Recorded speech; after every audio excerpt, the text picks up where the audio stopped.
I was contacted by one of my very close family members, someone very close in their family, is going to be dying in a short period of time.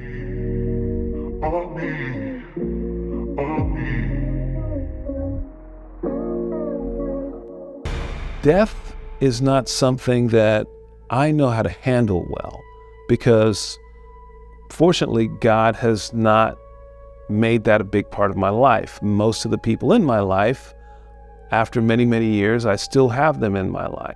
While we're going through this process, I'm trying to figure out and understand what I can do to kind of help and to support and deal with these particular issues. And I learned a lot about myself during this very, very difficult week.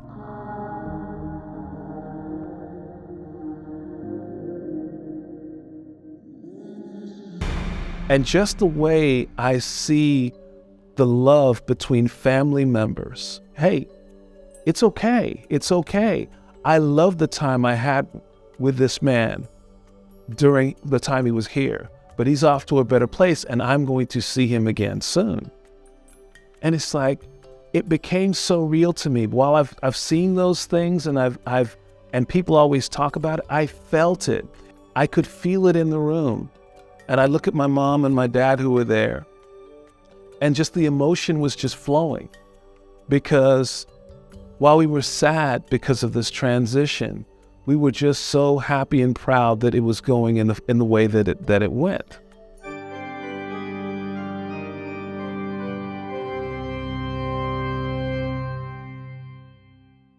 So that evening, after they left and I was feeling good, I said, okay, all right, D, you got to start to kind of get back into your into the swing of things, right? And so I'm going off on my walk just to kind of clear my head and just to think and talk. And I get a call, and this is true. This is all true, by the way. I get a call from my best friend.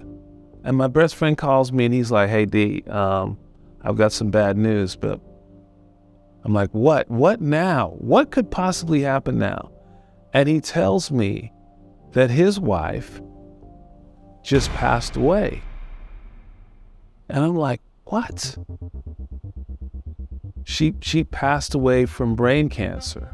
And while I knew that she was sick, and again, she was also in hospice, we were thinking again, we had 6 months to deal with this transition and to move forward and do our thing. And the same weekend that my other family members are dealing with this tragic situation, my best friend has to start that process, and I'm going to the funeral.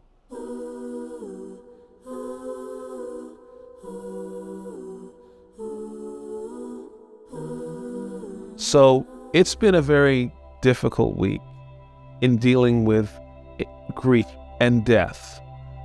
And the one thing that I would tell you from it is it's okay to feel down and to feel low and to feel sad. It's okay to do those things. But it's even better to have loved ones around you that you can count on, that you can speak to, that you need to let it out, let the emotions out. And so, like with my best friend, I spent the last three nights with him, just checking on him, making sure he's okay, and figuring out certain details. And so I've learned that there's nothing we can do other than showing our love and being supportive to those ones that are around us that we really care for.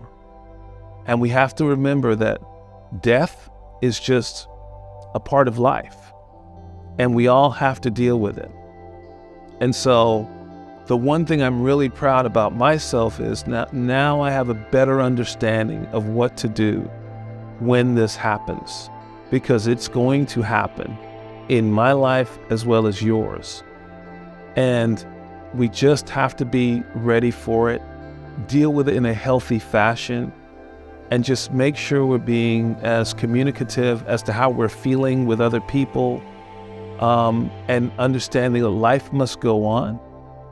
But death is something we all have to get our arms around, because we're all going to have to deal with it at some point. Anyway, I'm hoping that was of benefit to you with regards to my experience, which I'm still kind of going through. But I didn't know this a week ago. I had no idea as to what I now know about death and how you almost have to embrace it because it's coming for you whether you like it or not. That's my time. I'm DLAW, and thank you for listening.